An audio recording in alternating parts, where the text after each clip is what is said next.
আরো সহজ উপায়ে আজকে আপনাদেরকে আমি তৈরি করে দেখাবো মিনি পুডিং। আর এই পুডিংটা আমি মাত্র 5 টাকা দামের কন্টেনারে তৈরি করেছি। আর তৈরি করা খুবই সহজ। মাশাআল্লাহ, আপনারা দেখতে পাচ্ছেন যে পুডিংটা দেখতে অনেকটা সুন্দর হয়েছে। যারা পুডিং বানাতে ব্যর্থ হয়েছেন তারাও পারবে এভাবে পুডিং তৈরি করতে। চলুন দেখে নিই রেসিপিটি।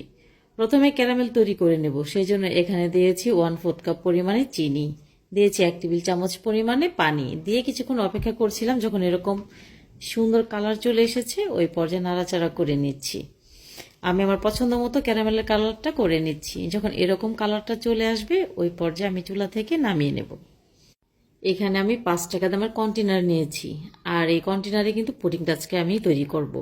আপনারা হয়তো অবাক হবেন যে এরকম ছোট কন্টেনার, তাও আবার প্লাস্টিকের, এটার মধ্যে কিভাবে পুডিং হবে। হ্যাঁ, নিশ্চয়ই হবে।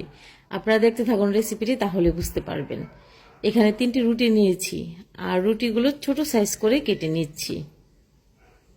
তো এভাবে করে ছোট ছোট করে যখন রুটিগুলো কাটা হয়ে যাবে তখন আমি একটি পাত্রে নিয়ে নিচ্ছি। আর আমার মতো এরকম ছোট সাইজ করেও কেটে নিতে পারেন বা একটু বড় করে কাটলেও কোনো সমস্যা নেই। তারপর এখানে 2টি ডিম ভেঙে নিচ্ছি। ডিম 2টা আমি দিয়ে দেবো রুটির মধ্যে, দিয়ে স্বাদ মতো এখানে চিনি দিয়ে দেবো। আমি এখানে 1/4 কাপ পরিমাণে চিনি ব্যবহার করেছি। আপনারা চাইলে চিনি পরিমাণটা আরেকটু বাড়িয়ে বা কমিয়েও দিতে পারেন। আগে থেকে ঘন করে দুধ জাল করে নিয়েছিলাম, ওই দুধ এখানে ঢেলে দিয়ে সবগুলো উপকরণ একটু নাড়াচাড়া করে মিশিয়ে নিচ্ছিলাম। আলতো হাতে মিশিয়ে নিচ্ছিলাম। যখন এরকম একটু নরম হয়ে যাবে তখন ব্লেন্ডারে জাগে আমি নিয়ে নেব। নেওয়ার পর এখানে দিয়ে দেবো সামান্য পরিমাণে ভ্যানিলা এসেন্স। আর এই ভ্যানিলা এসেন্সটা দেওয়ার কারণে কিন্তু ডিমের উগ্র গন্ধটা আসবে না। তারপরে খুব ভালো করে ব্লেন্ড করে নিচ্ছি। যখন এরকম ভালো করে ব্লেন্ড করা হয়ে যাবে ওই পর্যায়ে আগে থেকে যে ক্যারামেলটা সেট করে রেখেছিলাম সেই পাত্রে ঢেলে নিচ্ছি। আর এরই মাঝে কিন্তু ক্যারামেলটা অনেকটা ঠান্ডা হয়ে গেছে। দুধের মিশ্রণটা ঢেলে নিচ্ছি। আর যখন ঢেলে নেওয়া হয়ে যাবে এই পাত্রে ঢাকনা ছিল, ওই ঢাকনাগুলো দিয়ে ঢেকে নিচ্ছি। চুলাতে পরিমাণ মতো পানি বসিয়ে দিয়েছি। পানির উপরে এরকম একটি বড় ছিদ্রওয়ালা ছাঁকনি বসিয়ে দেব। তারপর এখানে যে পুডিংটা আমি সেট করব ওই মোলগুলো এখানে বসিয়ে নিচ্ছি।